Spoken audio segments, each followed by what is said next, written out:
You don't need Netflix, you don't need cable. Hop on YouTube, welcome to the hood table, where we chop up local and global events vocally. You don't really wanna miss out on these conversations. Just joke a little, laugh a little, get that wine in your system, fill your glass a little. Expose current events, talk trash a little. You never know, these opinions might clash a little. They addicted to the content, got them binge watching. You don't like it, then you want invited. Bet your friends watching in the house and your job parking lot before you clocking. They don't wanna miss a second of this HT content. Everybody think they got something to say, so it's an open invitation, bring it to the table. But if you come whack, just know we ain't buying in. We gon' probably turn you back and tell you sorry, try again, Yeah, welcome to the hood table. You don't need Netflix, you don't need cable. Yeah, welcome to the hood table. You don't need Netflix, you don't need cable.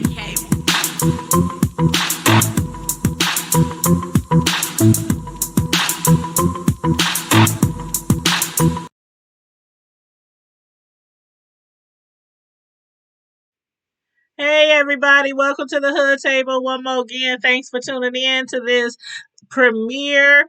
If you were trying to watch my review earlier, we had some technical difficulties, so I had to go another route to get this review out to you guys. And what we are reviewing today is the new Hulu TV series called Woke. So make sure you please like the video, share the video, and also subscribe to the Hood Table if you're not already subscribed. And as well, you can follow us on Twitter, IG, and Facebook. And we do have a website, thehoodtable.com, where you can find our The Hood Table merchandise, some of my blogs, and also you can go over there, read some blogs, watch some videos, get some merchandise. And the best thing, you can sign up for our monthly newsletter over there on thehoodtable.com. So like, share, and subscribe. Thank you so much. Now, I want y'all definitely to let me know if you already seen the show or if you watched some of it, all of it, or whatnot. It's on Hulu. And you know how it is when a series come out, sometimes you can watch the entire series like in one setting if you wanted to, a binge watch. So that's what I did. But this review is just going to be episodes 1 through 4 because I think there were like 8 episodes. So we're just going to discuss episodes 1 through 4.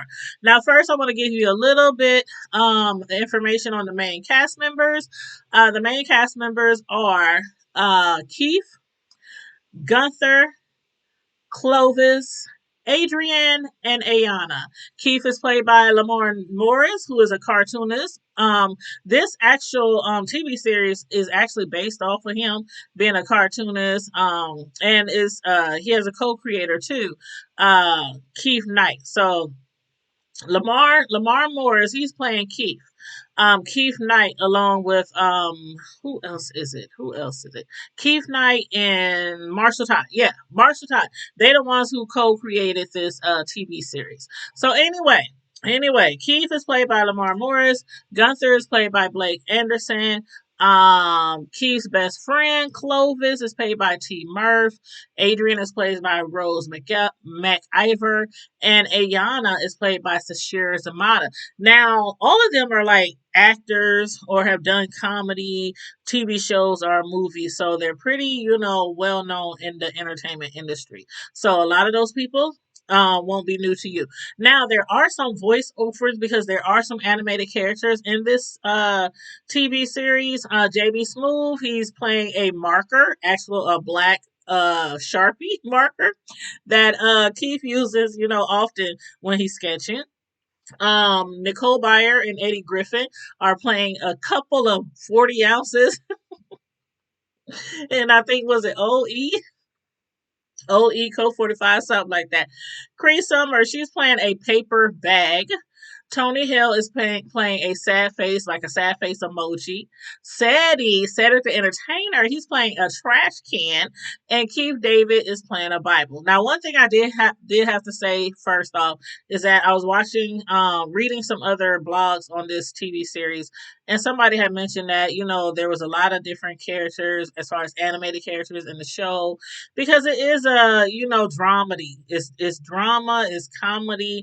It does have a lot of very funny moments. Excuse me. Funny moments, but I still enjoyed it. It was different.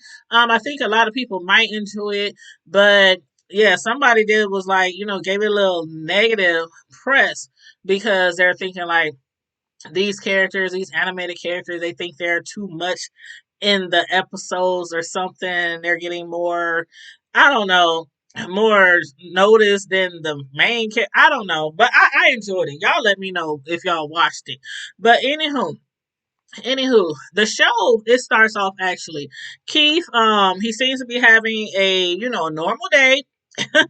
Everything seems to be going fine with him. He basically, again, he's a cartoonist, so he does sketches, cartoon sketches, but he has a job at well, actually, what had happened was his publisher had landed him this really big deal. So comedy, his comic strip is going to go syndication nationwide, nationally syndicated comic strip. So he's excited about that because he's going to be rolling in the money because he is not doing so well off as far as financially. Now he stays with two guys, two roommates. One of them, Clovis, his best friend, and then Gunther. Clovis is black, Gunther is white. So those are his two roommates. They seem to be doing a lot better than him. Clovis is like the landlord of their building. Some lady who owns the building, she made him landlord. Uh, and then Clovis, I can't even remember what the heck he does, but they both seem to be doing much better off than him. So you can say that he is a starving artist.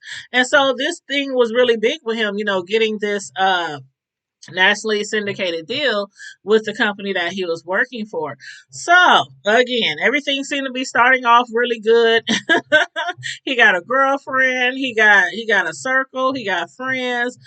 He has a great job about to be making a lot of money. And by the way, the name of his comic strip is called Toast and Butter. He even did a photo shoot that day, for the kickoff of the syndication because they were doing like a press conference, and it was for at the Golden Con.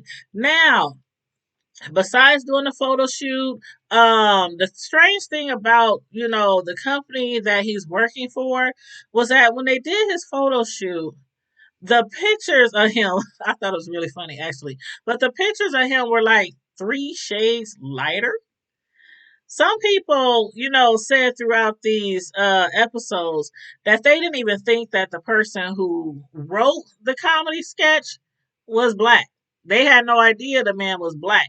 So when they had his pictures, his photos taken, I was like, why is they making him like 3 shades lighter? But anyway, anywho, after the photo shoot, he meets up with his girlfriend Trina at her place, and they are discussing plans of living together.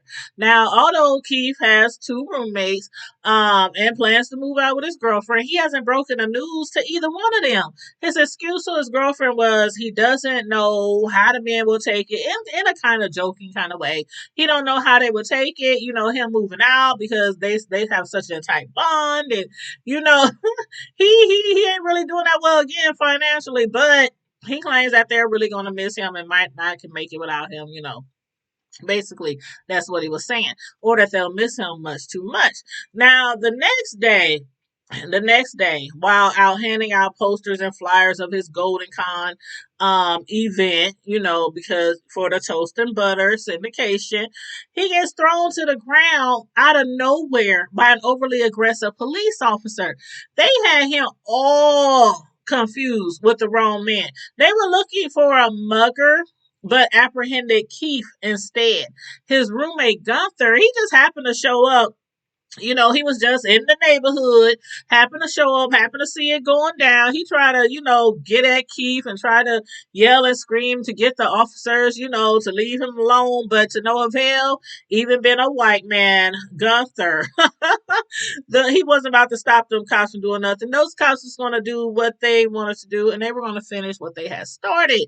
But anyway, after that traumatic experience, he heads home, but first stops at a liquor store. In the liquor store is where he imagines these his imagination goes running wild. He imagines different objects are talking to him, like the 240 ounces, his black Sharpie, an antique object on a TV program, and a trash can. And the antique object on the TV program actually told him, this is a really racist world, and you need to stand against it. You need to face this. You need to stand up for justice.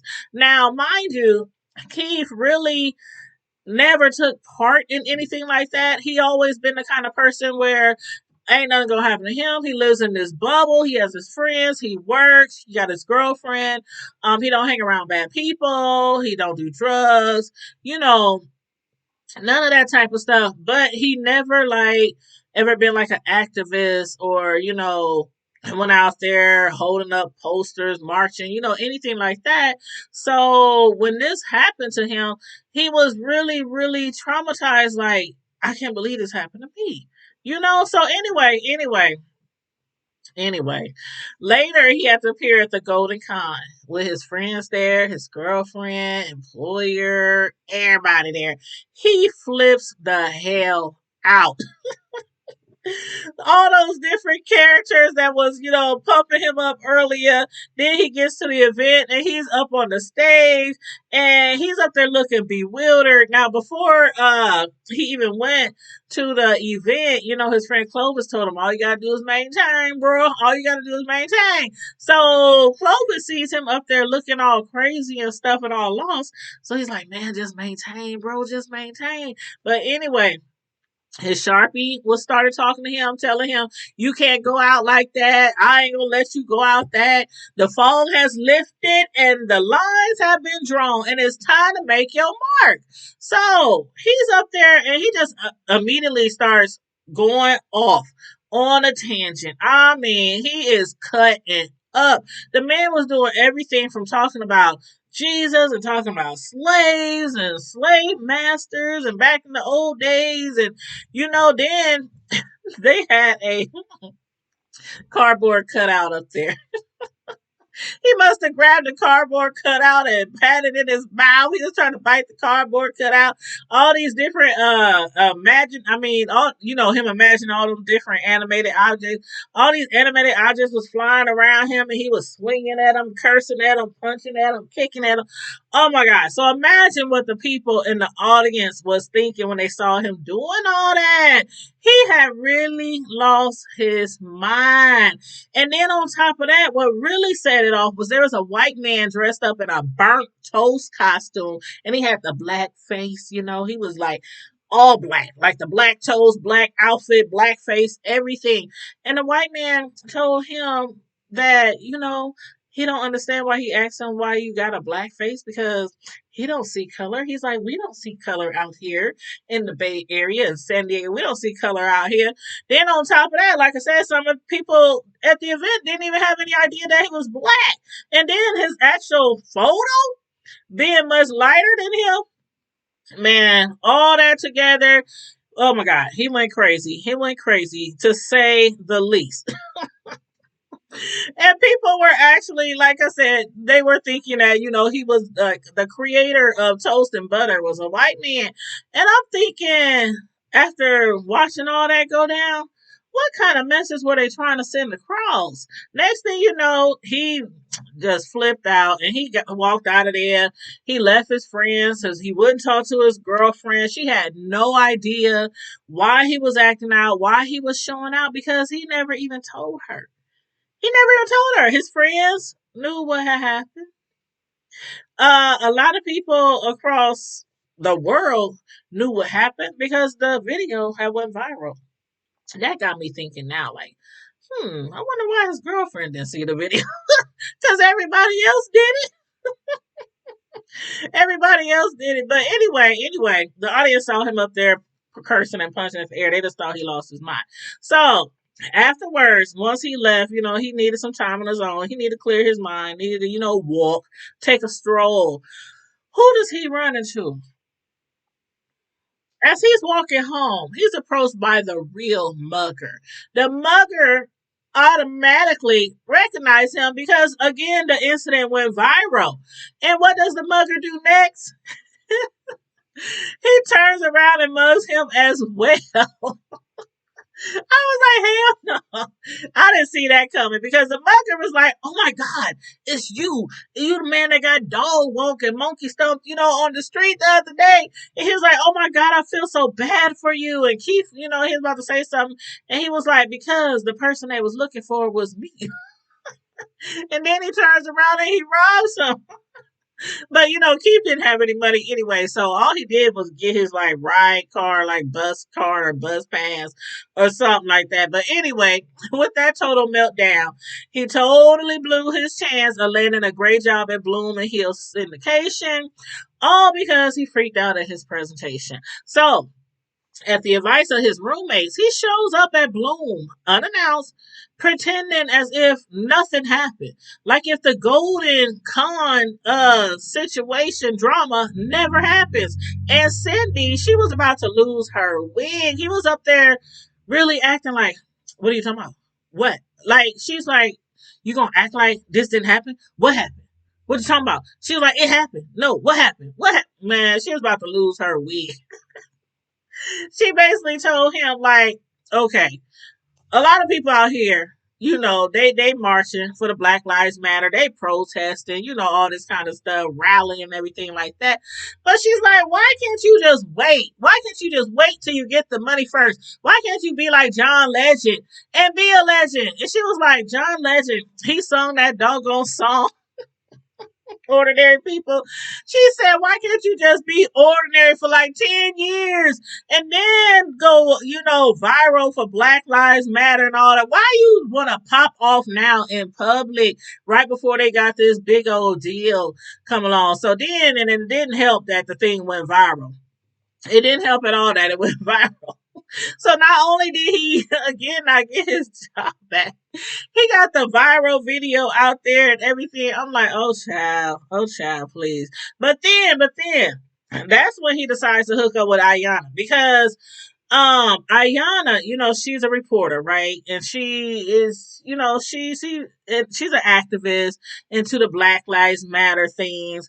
And she always, when she sees something wrong or sees something that she thinks is wrong that happens to somebody, she tries to talk to them and convince them that they have to do it also. They have to get involved with, social justice or social injustices. That they got to be political and, be an activist for certain causes or issues. So when she first saw the video, she had told him, you need to stand up. You need to do something about this. But he was like, nah, I'm good. I'm good. No, I'm good. But then once he saw that the video went viral, he went and talked to her and tried to get her to take the video down. But how does that usually work? How does that usually work when something is going on in social media and it goes viral? Everybody and their mama then already posted it. So what's the point? By the time he got to her office, he had memes all over the internet. She was like, even if we did take it down, you got memes all over the internet. She was showing them all the memes. Man, it was a hot mess. So basically, no, it ain't coming down. It ain't coming down. So then after that, he heads over to a comic shop and tries to work on sketches, to take back the Bloom because he wants to try to, again to get his job back. The second time he showed up again unannounced, but the security guard had a picture of him at the front desk to alert people not to let him in. The crazy thing about it was before for his photo shoot for the Golden Con event, his picture was like 3 times lighter, like his whole complexion was like 3 times lighter, skin tone. But this time his complexion was like 3 shades darker. I was like, they had him looking darker than Wesley Snipes. And Keith ain't he brown skin, but he ain't that dark skin. But yeah, and I'm thinking, okay, I see it. I see it. Now, okay, they were probably trying to be a little comical with it, but I see where they was going. Like in a comical type of way, they were trying to make it seem like they know basically dark is worse than light. And if he's that much darker, then basically showing him being a little more bad or worse or troublemaker, trouble starter or something because of the shade of his skin. So as if okay, that's a better reason not to allow him on the property. I saw where they were going, if y'all know what I mean. But anyway, it's a lot of racial tones and undertones in this TV series. But anyway, after all that, he went soaking home, from everything going on. He even broke up with his girlfriend because of the fact that he wouldn't talk to her and let her know what's going on. He didn't feel like she would understand. So she was like, you didn't talk to me for 2 days. I was reaching out to you, trying to be there for you, be a shoulder for whatever it was you were going through. She had to find out from his friends what happened. He didn't even tell her. Talking about she wouldn't understand. But a lot of black people, black men specifically, probably do feel that way, and I can understand it because just like even though we might be black women, just like white people, we can't totally understand. We can understand a lot more than the white people, but you know what I mean. We can't totally understand, what it feels like to walk this earth as a black man, especially when so many of them are being murdered left and right by the police. But anyway, he goes home back to the crib, and his friend, his roommate Gunther, he up there high as usual. He is a big butt head. He's up there high, tipsy, drinking on a 40 ounce or something. And he tries to give Keith a pep talk, talking about the stars aligning, and something about being in the right place at the right time, type of stuff. He was high. He was high, y'all. But he did tell him something that kind of inspired Keith, which was you can't fight the wave. It's the thing that carries you from who you are now to who you are going to be. So, with that good old pep talk from Gunther, sarcastic, and from hearing all those voices in his head, he starts to draw up another sketch, but this time it was a little bit more controversial. He takes that sketch and he hands it off to Ayana. They actually met Ayana. Him and his guy friends, his roommates, met Ayana at a not purposely, but I should say ran into her at some type of new sneaker release event. And he requested her, he handed her the sketch and requested her to run it in the paper. At the sneaker event, though, when introduced to Ayana, Clovis was instantly attracted to her. They all ended up actually not being able to get into the event, though, because all the sneakers had sold out. So, upon arriving home, Keith, he's later served by Bloom and Hill with a cease and desist because they say that they now own the rights to Toast and Butter, his comic strip, and if he puts out more work, they will sue him. And in exchange for that nice syndication contract, he then gave away his own rights, so they legally own his art. And then when he signed the contract, I guess he also didn't know that if something went down, they want the advance back too. So they not only fired him, told him they would sue him if he tries to use toast and butter, and also they want their money back. Now he's broke. He's broke, but he needs to find a job ASAP. So his friends suggest that he do like some Ubering, ride sharing, DoorDash, something. And so he gets a job doing a ride share where he's like taking, people to work or wherever they need to go. And one of his jobs happened to be for his own roommate, Clovis. That man is a character. He is really character. When he realized how much Ayana wanted those sneakers, he actually went ahead and purchased them online for her. They were some really expensive sneakers too, like $300-$400. And he needed somebody to pick him up. Being he don't have no license, he asked he actually went online through the Uber or rideshare service or whatever and ordered a car, and it was actually Keith. So Keith had to drive all the way across town, like 40 miles, to pick up those sneakers so Clovis can give them to Ayana. And he didn't even tip him. I'm like, can't even get a tip from your best friend. That's just dirty. Just dirty. But anyway, while Ubering for money, he happened to meet a rich white lady. And she suggested, after small talk and finding out what he does and finding out how he's struggling and starving, artist and everything, she invites him to attend her party that night. He didn't want to go though because, he got to work, he got to make some money. But then she was like, you can might make some connects, get inspired at the same time, catch the essence of the party for her, draw something for her. She was like, I will pay you $400. $400, and he was making like $60 a day doing the ride share. So yeah, he took the gig. He was like, I don't know what I'm gonna do. She hired me just to come to this party.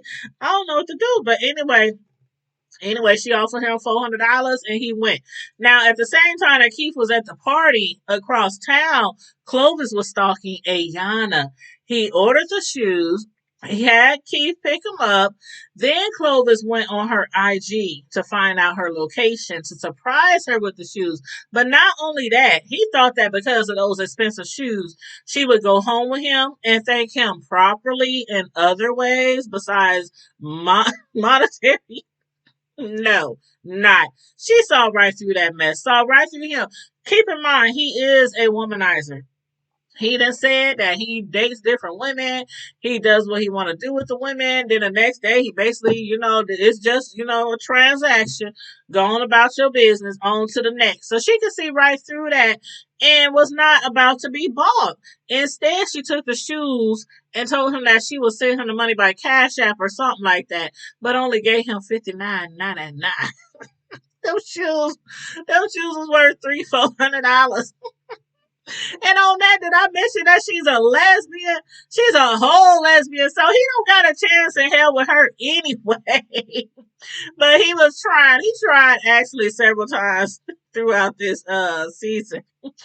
But anywho, when Keith got to the party, he noticed that right away. He was the only black person at the party. He didn't feel really comfortable, but he stayed anyway. And then, among other things that he saw or heard or witnessed, there was these two weird white ladies, Marigold and Patience. And did y'all see Patience drooling all over him? Child, she had the hots for some Keith, y'all, and he is handsome, dark chocolate.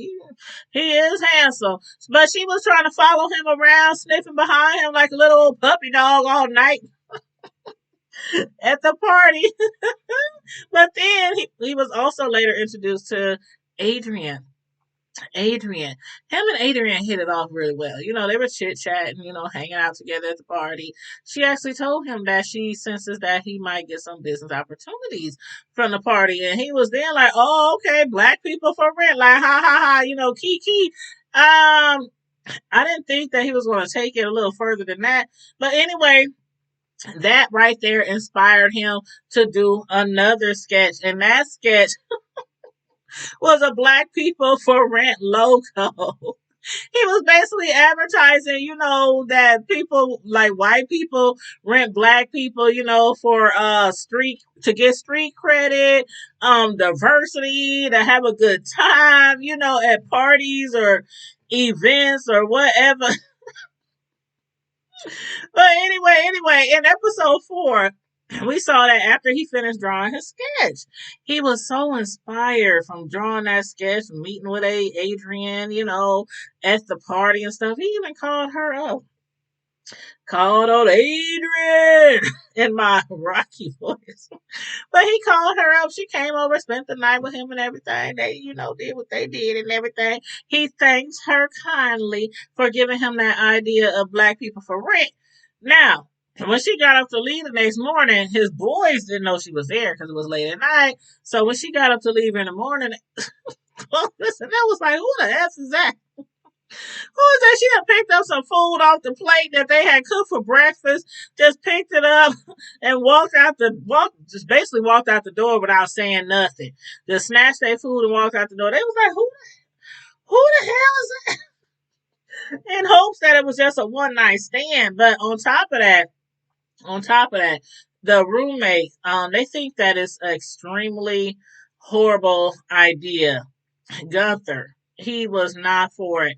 Like, really, black people for rent. He was trying to tell him how white people would be affected by that or what they would think about that.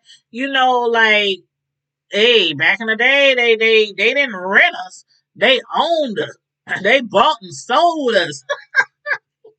And now you offering them the rent. And so he was like, nah, I don't think you should do that. And then on top of that, some people still to this day might still wish they could own some of us or rent some of us or sell some of us down the river. But anywho, while the fellas was sitting around at a Chinese restaurant later on, Clovis noticed a lady he had seen before at a bar, and he was really attracted to her. Keep in mind, he is a womanizer, but although being a womanizer, the fella still didn't think that he would be able to pull this one off. I don't know why. The lady was really, really beautiful, and he is cute. He's charming. I think he actually looks really good. But anyhow, y'all know I love me a chocolate man, especially with a beard. Yeah, that'll do it for me. That'll make me all soft. But anyway, move right along. Um, so he was like, I got this. He approached her. He was all bold and full of himself. Approached her and everything. Told her that he wanted to buy her a drink, but not too many because he doesn't want to make her to make any bad decisions. And she was like, well, that makes the both of us. He continues to tell her that they should go back to his place where he can pour her some rosé, play some Trey songs, and tap that ass, respectively. He said we could go get some rosé, listen to some Trey songs, and then, respectively, I can tap that ass. I'm like, man, if he ain't a mess, that lady must have flipped out. Now, what I thought she was going to do was slap the taste out of his mouth. Instead, she started laughing hysterically in his face and said, get the fuck out of my face, little man, with your little wannabe mini-me James Harden mother. Oh, I was cracking up because James Harden James Harden, he's dark skinned. He got the full beard. At least last time I don't know. I ain't seen him in a minute. But and Clovis, he's dark skinned, got the full dark beard, handsome and everything, but he's shorter, of course, than James. She was like, "You little wannabe mini me, James Harden mother." I was cracking. Y'all, I was done. That was too funny. But moving right along. What Keith didn't expect was for all kinds of racist white people calling him to rant black people to diversify their events. Somebody even called in saying that they want a black basketball playing, watermelon eating black man. People was calling from all over talking about they need some black people for diversity and all kind of other stuff. Then they showed this little boy, he was looking up at a flyer of the black people for rent and asked his mom, could he get one for his birthday, child? She was like, hold up, is that a movie? You want a movie? Then she turned around and said, okay, I get it, but don't ask me for nothing else. Oh my God, man, I'm telling you, this movie is really funny. It has a lot of funny moments, even with all the racial tones and undertones. It has a lot of funny moments. But after that, Keith was like, okay, maybe that's not a good idea. But Ayana, she thinks it's a good idea because again, she's always out there trying to be in politics, political justice, Black Lives Matter and all that other kind of stuff. And she thinks that he should be involved too. So she wants to run a story and told him, give out more posters. Put out more posters. You need to blow this thing up. You need to make this thing big. But that roommate Clovis, he a whole fool. Did y'all see him? He had a big, huge box of t-shirts with the logo, Black People for Rent. And then he got matching socks. headbands. Talking about, you see LeBron James, he got the headbands, he got the sweatbands. The man had the whole outfit. He wanted to dress people up from head to toe. Who wants to be hired? Because some black men was calling, talking about, can I get a job? Where do I fill out an application? I need work.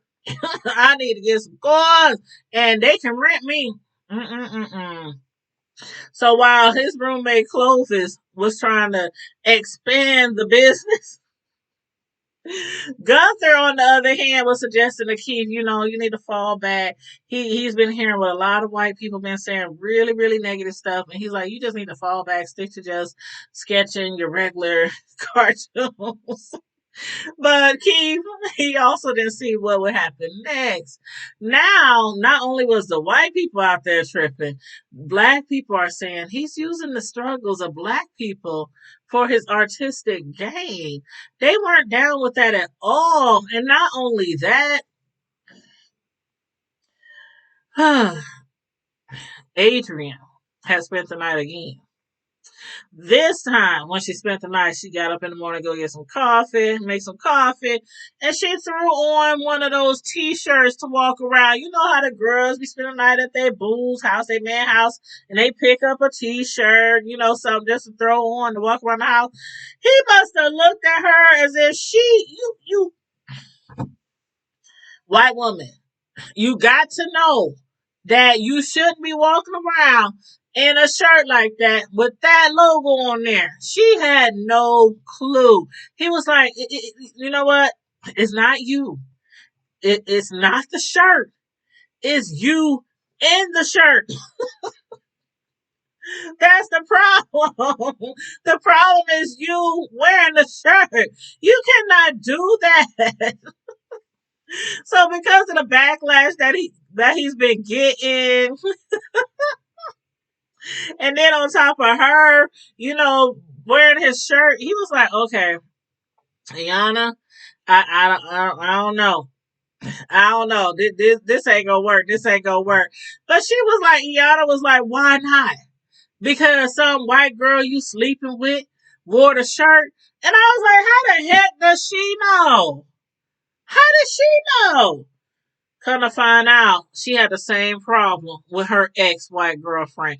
Her ex-girlfriend is white, and she tried to walk around with a Black Lives Matter t-shirt, and Ayana wasn't having it. She wasn't having it. I'm like, how the heck she know? How she know he got a white girl? But anyway, y'all, that's my review of season 1 of Woke, episodes 1 through 4, 5 through 8. I'll do, what's tomorrow? Thursday? Friday? Is tomorrow Friday? Yeah, tomorrow's Friday. Okay, I'll probably do 5 through 8 on Saturday. Because on Fridays, we do Friday Night Live, 9 o'clock p.m. Central Standard Time. Make sure you be there. It always goes down on Friday nights. We have a lot of fun. There's no topics off limit, no holds barred. We talk about any and everything, and we can have several people up on the live stream with us. So if you wanted to actually click the link and jump on the screen with us, you could speak on topics that we're already talking about, or you can bring a subject to the table if you want to bring something to the table, to the hood table. So with that being said, everybody, make sure you guys like the video, share the video, subscribe to the channel. Don't forget to follow us on I'm about to say OG. Don't forget to follow us on IG, Twitter, and Facebook, and of course at thehoodtable.com, where you can get the Hood Table merchandise and also sign up for our monthly newsletters and also check out some of my blogs. So again, you guys, be there tomorrow night, 9 p.m. Friday for Friday Night Live. Is going down as usual. And in the meantime, in between time, stay safe, be blessed, and I'm out. Deuces.